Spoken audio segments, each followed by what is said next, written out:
Hello guys, for today's video, magluluto tayo ng manok. May sabaw.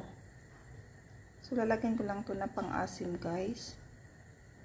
So ngayon tatanggalin ko siya ng mga taba-taba.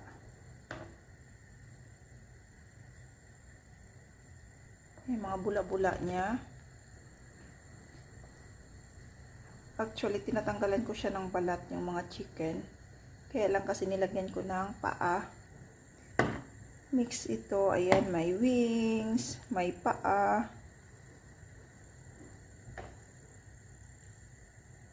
Lagyan natin ng kamatis, sibuyas, and luya.